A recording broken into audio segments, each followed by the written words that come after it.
Subukan mo yung macaroni arms! Ah! Subukan mo Codex! Penny and Talent Forever! Macaroni Arms 78! Ow! Wala bang hindi mapating na paraan para hulaan ang passcode ng HQ? Siguro subukan nating kumatok sa pinto ng HQ. Magtanong at magmakaawa na ibigay nila sa atin ang daan sa lahat ng sikreto nilang impormasyon. Parang okay naman yung naisip mo ah. Ah! Hoy! Alam mo namang gusto nila yung gel ko sa buhok. Subukan mo kaya ang Switcheroo 2000. Pinag-i-eksperimentuhan pa yun hanggang ngayon. Sino magsasabi na hindi yan gagana sa pusa at may pagkapakailan merong aso?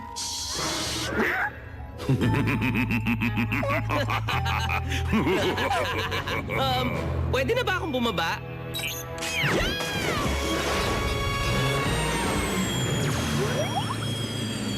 Go Gadget Breakfast!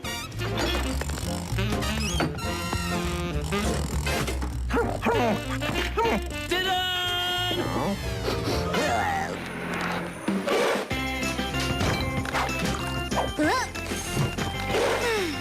Ang pangarap na agahan ng multitasker. Magandang umaga. Ano nasa harap mo? The Spy Who Organized Me. Libro tungkol sa multitasking, sikreto ng mga top agent. Sa ngayon, isa pa lang ang nabasa kong hindi magandang tip para makatipid sa oras. Payo sa matalino, huwag pagsasabayin ang suction cup climbing at pagluluto. Oo, nabasa ko yan. Yung nagsulat, nagjajagal ng palaso nag-aapoy habang nag-arapel sa Eiffel Tower ng pirmahan niyang libro ko. Ang susunod, yung chapter tungkol sa delegating. Ang sining ng pagkuha ng iba para gawin ang trabaho mo. Hirap na hirap ako sa bagay na yan. May naalala ko tuloy. Maging mabait ka, Brain. Kunin mo ang Jerry sa labas.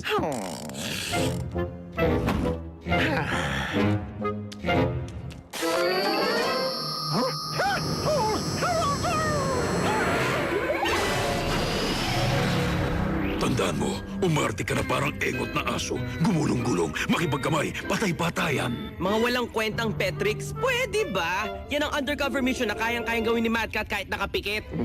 At 5, 4, 3, 2... Ikaw na malamang ngayon yung alaga ni Dr. Claw.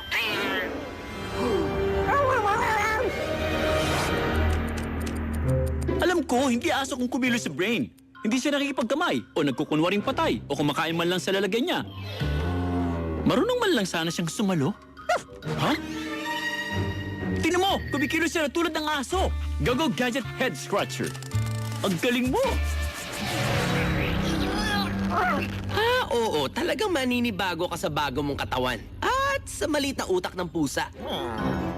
O, ganito ang plano. Pinagpalit namin ang katawan niyo ni Mad Cat para makuha niya mga bagong passcode ng HQ. Pero pag di siya bumalik sa loob ng 4 na oras, permanente ka nang nasa katawan niya. Kaya huwag ka na magbalak na tumakas pa. Kape? Tsaa? O...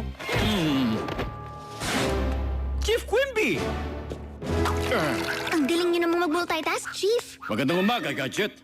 Ngayong araw ang taon ng pagkapalit ng passcode ng HQ. Naniniwala kami na magpapadala ang MAD ng undercover agent para nakawin ang mga yon. Ang mensaheng ito ay kusang sasabog. MAD agent dito? Malaya makakapaglibot sa HQ? Imposible! Ginagawa ang lahat ng pag-iingat at binura na ang lahat ng internet records ng mga codes. Narito sa portable drive ang nag-iisang kopya. Wag, Brain! Nasa kabilang bulsa ko ang para sa'yo. Oh, huwag itong kalimutan, Chief!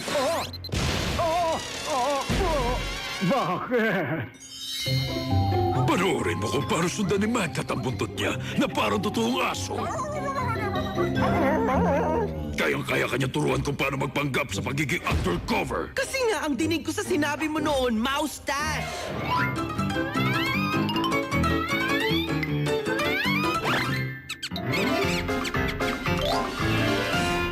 Parang may kakaiba sa'yo ngayon, pero hindi ko talaga malaman kung ano yun eh. Alam ko na! Mas gusto na kita ngayon!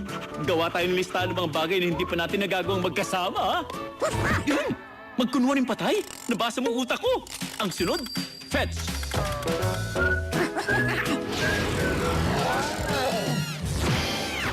Mabagal ka? Mas magaling pa rin si Mad Cat sa pagiging undercover agent. Nagawa niya pakainin si Gadget gamit ang kamay niya. Kailan Kailan ang huling pagkakataon na ganyang kakaseryoso sa pagiging undercover? Tama ka, Uncle Claw. Di hamak na mas magaling na espiya si Mad Cat kaysa sa akin. Kung gusto mong makalis sa katawan na yan at makabalik sa dati bago masira ni Mad Cat ang reputasyon mo, tulungan mo ko makapasok sa HQ para mapagpalit ko kayo doon. Babalik ako agad! Lalabas muna ako para gumawa ng trabaho ng espiya. Bye-bye!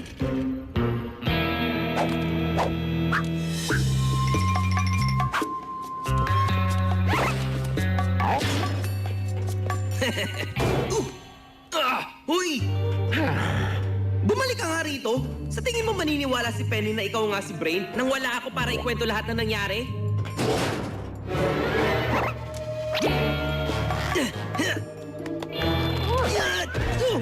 Lalo kung gagaling sa pagiging agent dahil sa multitasking exercises na to. Muntik na yun ah.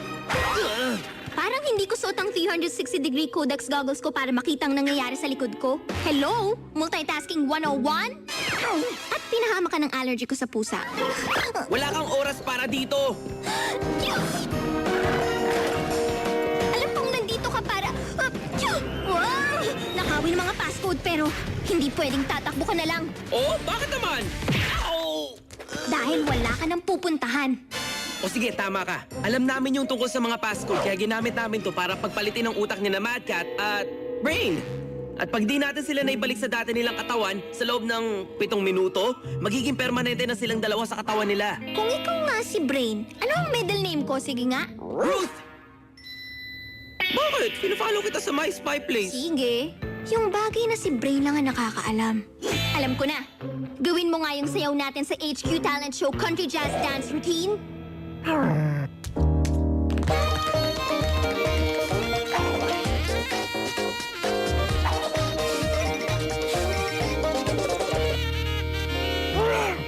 Ikaw nga talaga yan.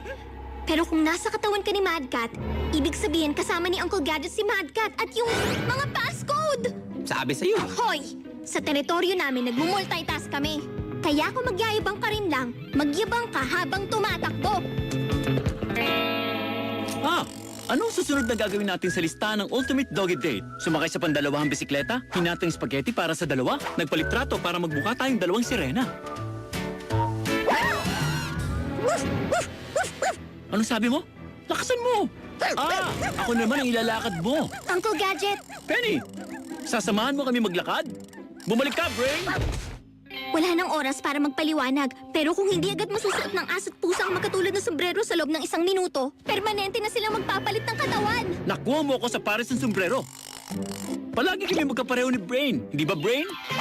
Tahimik at magandang lugar para sa aking tanghali. Wala si Gadget, walang bomba, walang alalahanin. Ikaw! Ikaw ako! Sa wakas, ngayon habang ikaw ay ako, pasasabugin kita bilang ako. Ang mensahe ito'y kusa sa sabog. Uncle Gadget, wag! Ang bilis naman!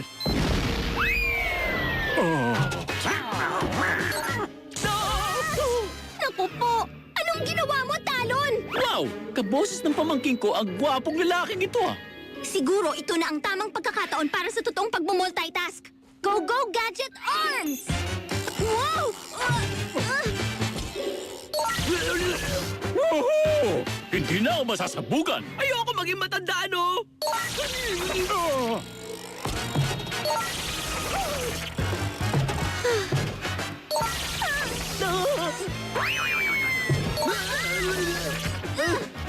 Hello! Sa akin?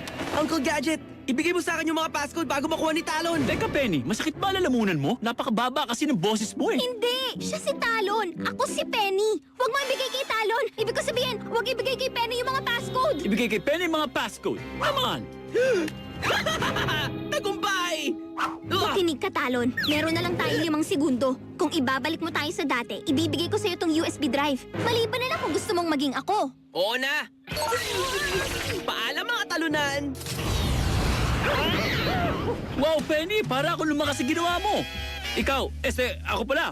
Ang galing ko mag-multitask kanina. Oh, Gadget. Pero nakuha ni Talo ng mga passcode ng HQ. Huwag kang mag-alala, Chief Quimby. Hindi lahat ng bagay tulad ng inaakala mo. Patutunayan ko sa'yo na ako at hindi si Mad Cat ang nakakuha ng mga passcode. copy to ng librong The Spy Who Organized Me. Gustong-gusto kong basahin yan ah! Gutom na ang mga alaga kong pating. Hindi! Ah!